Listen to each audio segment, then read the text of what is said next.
Imú níkà kò jẹ́ agbóòórùn àṣebí o.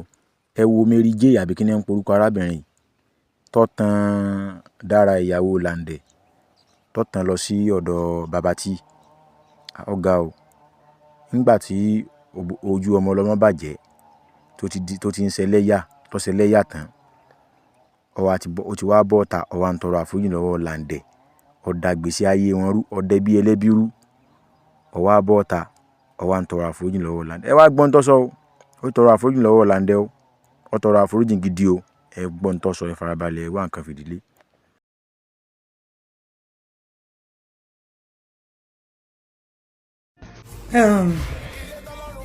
Kọ́lọ́n ṣàánú wa.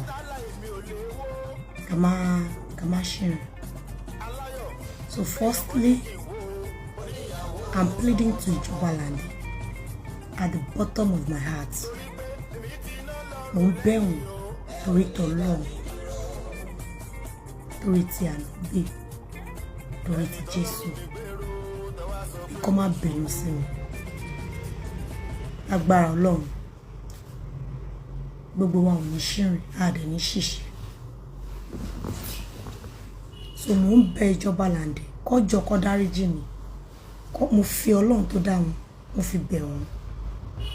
Torí pé mo ṣẹ̀ wọ́n. And ẹ̀ṣẹ̀ tí mo ṣẹ̀ wọ́n ní pé mo mú ìyàwó wọn lọ sí ọ̀dọ̀ Baba T. Secondly, wọ́n tún wá treat infection ilé mi tí ó yẹ kí n accept ẹ̀ rárá.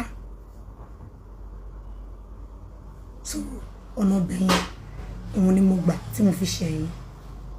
Òun ni mo ṣe wá ṣe fídíò báyìí, apology video, pé kẹ́ má bínú sí mi. Mo dẹ̀ fẹ́ kí gbogbo ọmọ Nàìjíríà náà kó jọ̀ọ́ kó bá mi bẹ̀ Ìjọba Làǹdẹ̀ kó má bínú sí mi ní ọ̀nà tí mo fi gbà ṣẹ̀ wọ́n.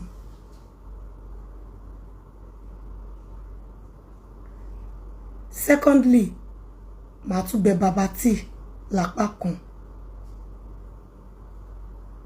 Bọ̀ ẹ̀mí mi ò dáríjì wọ́n lápá kejì tó rọ́parọ́ mọ́ mi.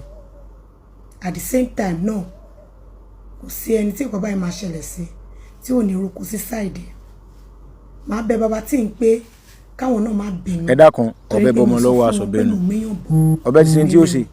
Ní ìsìn tó wá ń bẹ Ìjọba Làǹdẹ̀ ní ìsìn sí egbò ọkàn tó ti dá sínú ìgbésí ayé Ìjọba Làǹdẹ̀ àti wàhálà tẹ́ dá sínú ayé ẹni ẹlẹ́ni ní ìsìn tó lè gbàgbé. Gbogbo ohun tó ṣẹlẹ̀ sí lórí ọ̀rọ̀ yìí, bó ṣe kàbùkù, bó ṣe dẹni yẹ̀yẹ́ lójú àwọn èèyàn, ṣé ó lè gbàgbé? Àwọn awùsàn apẹ́pẹ́ wá ní pẹ́pẹ́sẹ́ o. I'm pleading to kíní kan wá ń sọ kálákálá. Ṣé Ìjọba Làǹdẹ̀ lè gbàgbé? Kódà ẹ̀yin obìnrin, pàápàá jùlọ ẹ̀yin obìnrin tẹ́ pé ra yín ní celebrity, tẹ́ pé ẹ̀yin yẹyẹ brute, tẹ́ pé ra yín celebrity yìí. Ẹ máa kíyèsí gbèsè ayé tẹ́ ń lò. Ẹ rántí pé padà darúgbó. Ẹ rántí pé àgbà ó dé.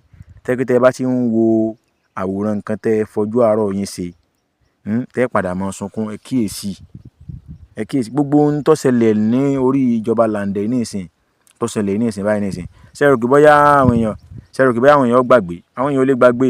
Ní tó wá burú nípa ọ̀rọ̀ ẹ̀rọ ìtàkùn ayélujára ni pé ọdọọdún ni ó máa gbé gbogbo ohun tó ṣẹlẹ̀, ọdọọdún ni ó máa gbé wá tẹ́ ẹ máa fojú ara yín wò. Ìjọba Làǹdẹ̀ ó máa wò. Mary Gold ìwọ gan fúnra rẹ̀ ó máa wò. Kí ló kọ ìyàwó dáadáa iná Dára àbí kí ni wọ́n ń pè, bẹ́ẹ̀ bàjẹ́ sí ni òun náà máa wò. Ilé ayé ó ga o pẹ̀lú gbogbo ohun tó ṣeun, àṣé ó lè bẹ̀bẹ̀. Kọ́lọ́run ọba Elédùà kó ṣàánú wa o. Ẹ kíyèsí gbèsè ayé yín o.